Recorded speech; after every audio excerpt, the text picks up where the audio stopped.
You're useless. You can't even handle the chores or take care of the kids, let alone pay the alimony," Kyle spat out as he finally showed up at the hospital 3 weeks after my traffic accident.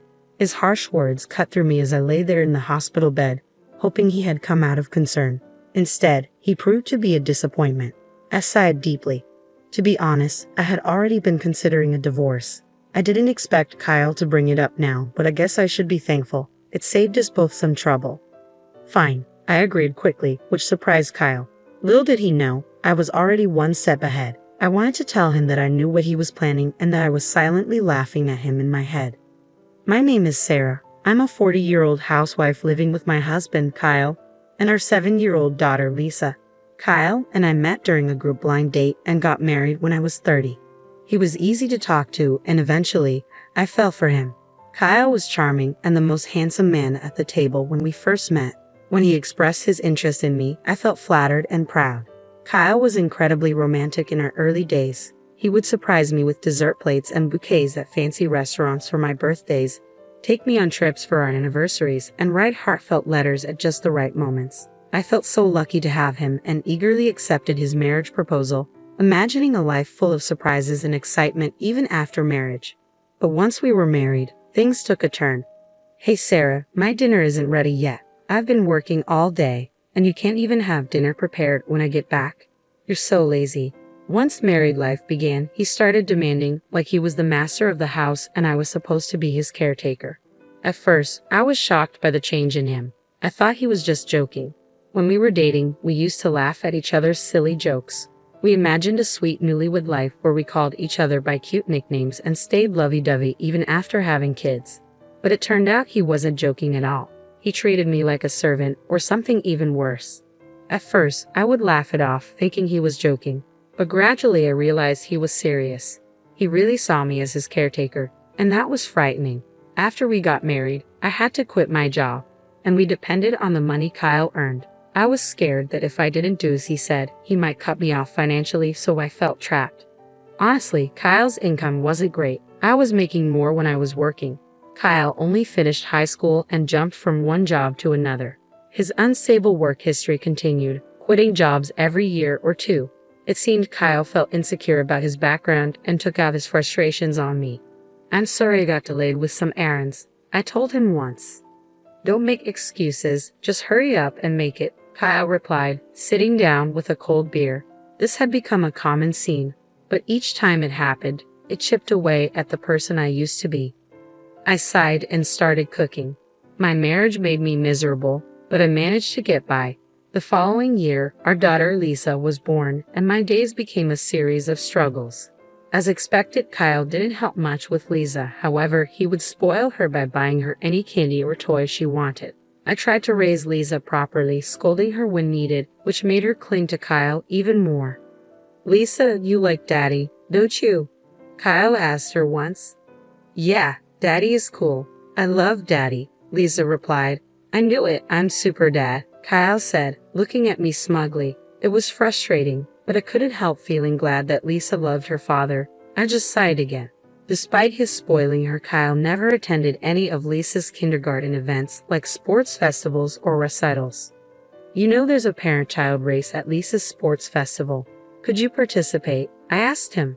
"Huh? Why me? You're free that day. You do it," he responded. "I'm busy with work every day, but the sports festival could be a great time for us to bond as parents. It's on a holiday, so you won't have to work," I said. "Shut up. We're already close enough. Maybe you should work on your relationship with Lisa. She thinks you're mean, you know. You might want to fix that," Kyle said, laughing as he left for work. He called himself Super Dad, yet he never showed up to school events. I was worried that Kyle's habit of being easy on himself but hard on others might influence Lisa. He continued to leave all the housework and childcare to me and was lazy at home. Now Lisa is 5 years old and ready to start elementary school, but Kyle was still jumping from job to job. He had just quit his factory job last month and moved to a food and beverage company.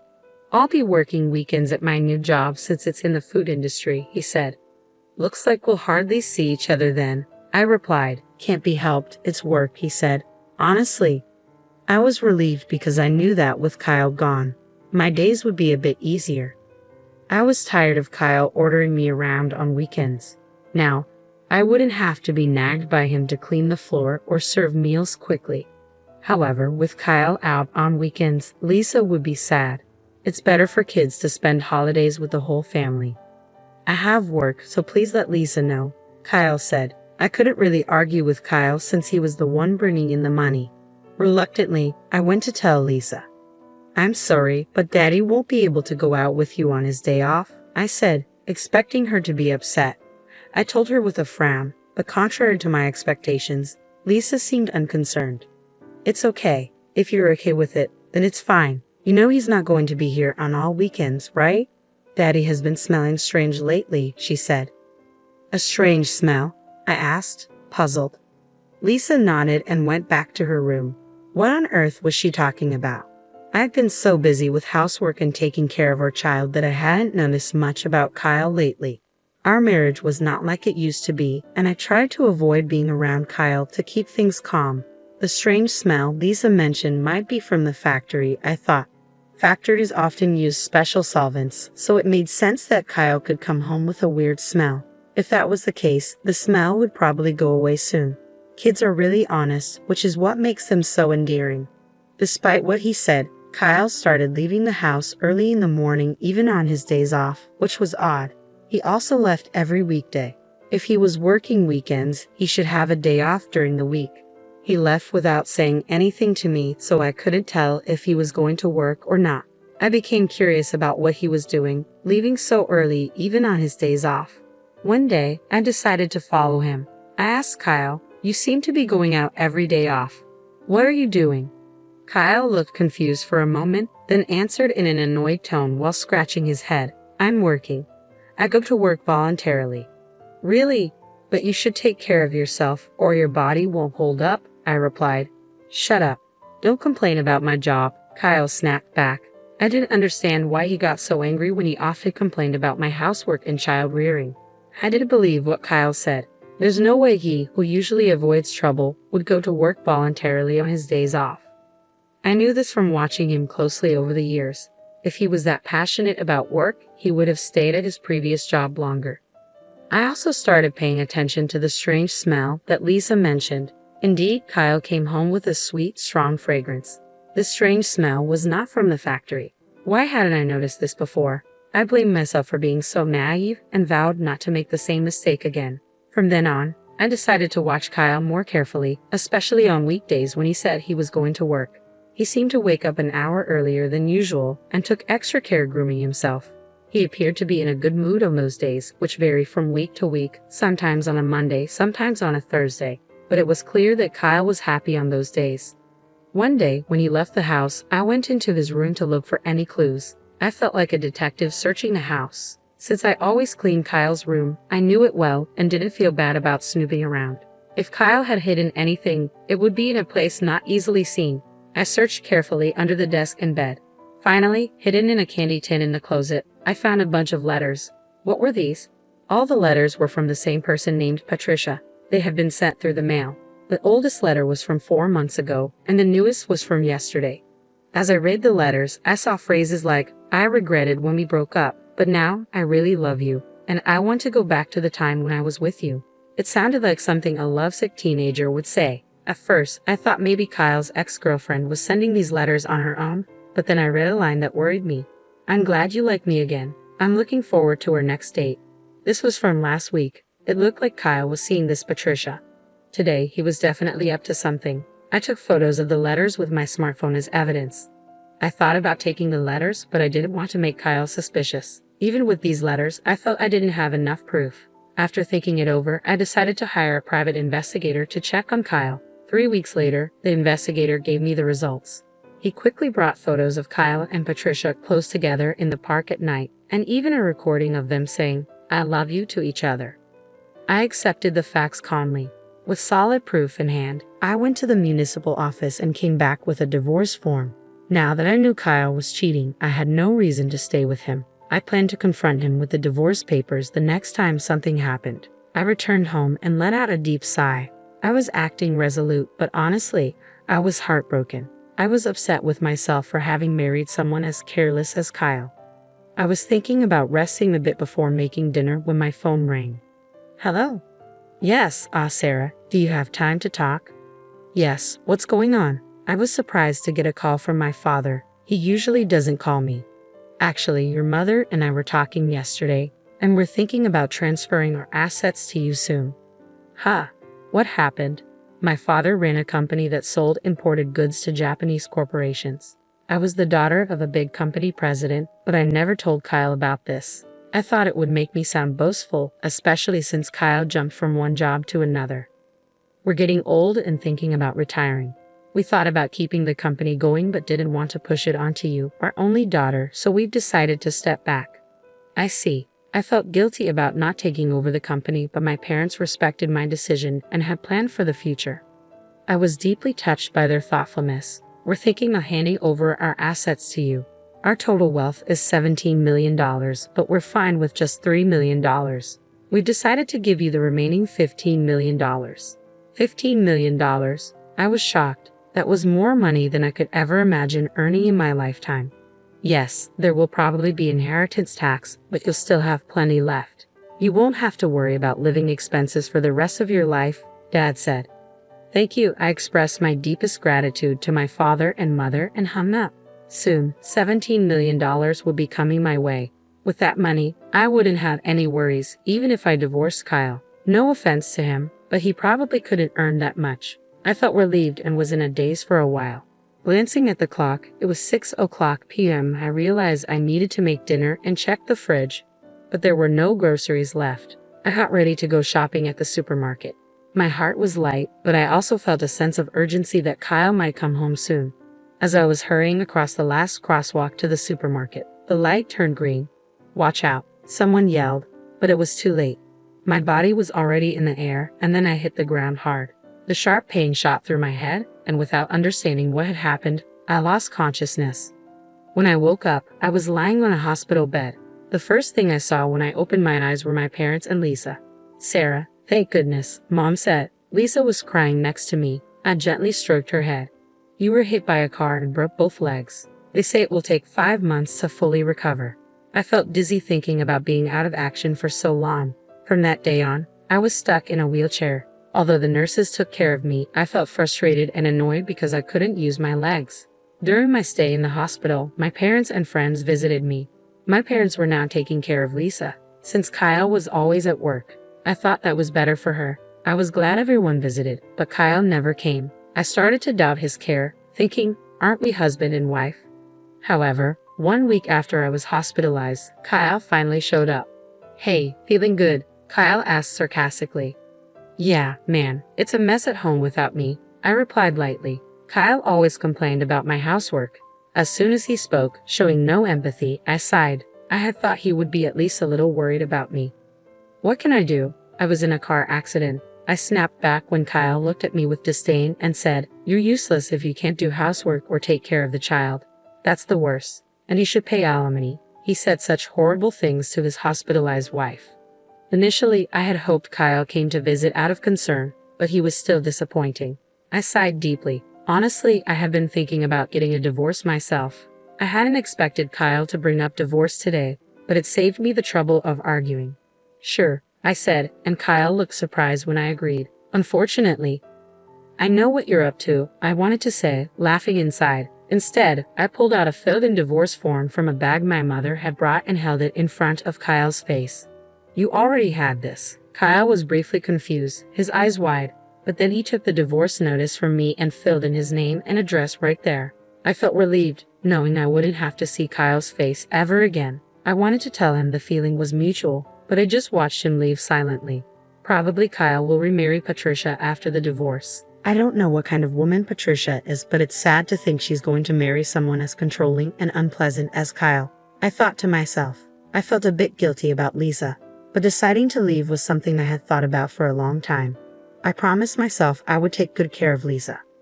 A month after Kyle left, my life was peaceful. The time without my husband nagging me felt like heaven. I was released from the hospital and started physical therapy. I decided to stay at my parents' house until my leg healed. My parents were angry at Kyle when they learned about the divorce, but they stopped pressing the issue when I told them I wanted to forget about him. Lisa doesn't seem lonely even without her father around and is going to elementary school happily, I observed. In the end, Lisa also noticed Kyle's domineering behavior and probably didn't see him as a father anymore. I was convinced that divorcing Kyle was the right decision, but one afternoon I got a call on my mobile phone. I ignored it when I saw Kyle's name, but the phone kept ringing nonstop. Eventually, I answered the call. "Hey Sarah, when are you coming back?" Kyle's words made no sense to me, and he sounded like he was about to start yelling. "What do you mean coming back? You're married to Patricia, didn't you?" I replied. When I mentioned Patricia's name, Kyle sounded surprised and exclaimed, "How do you know that? Did you think I didn't know you cheated? That's why I asked for alimony." "Yes, that's right, but alimony and child support, I can't pay that. Why do I have to pay alimony anyway?" "You, who never did the housework, should be the one to pay," Kyle argued. I was shocked to hear Kyle's argument. I had requested alimony and child support through a lawyer, but he hadn't paid yet. I knew Kyle didn't have a lot of money, but he should find a way to pay. Yet here he was saying something ridiculous like I should be the one to pay alimony. "I gathered evidence of your affair through a detective agency. The lawyer has seen it." It seems Kyle had already seen the evidence from the detective agency.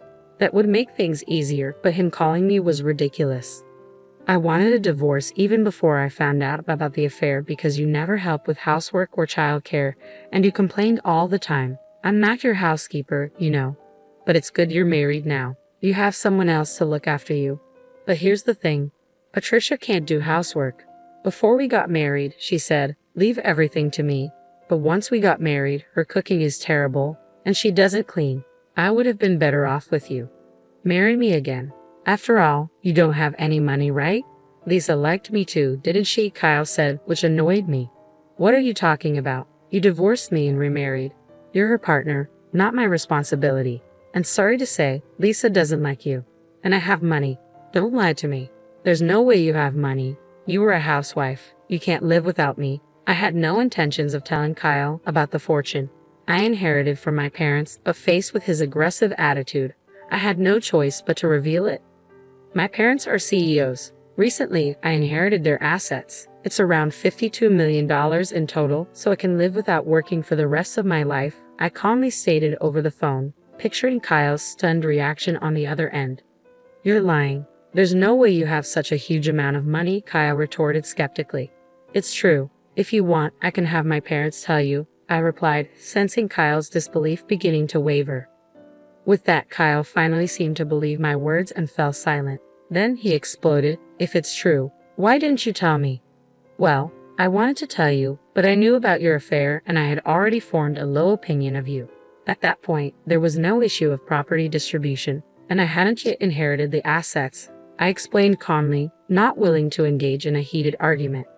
Kyle bit his lip in frustration. He probably never imagined I had such assets. He must have been regretting that he should have never divorced me, but I was resolute. I didn't want to endure his terrible behavior anymore. "Can I hang up now? Please pay the alimony properly, reflect on your actions, and never call me again. Goodbye," I said firmly before hanging up. Immediately, I blocked Kyle's number so he couldn't call anymore. "Mom, who were you talking to?" Lisa walked into the room, curious.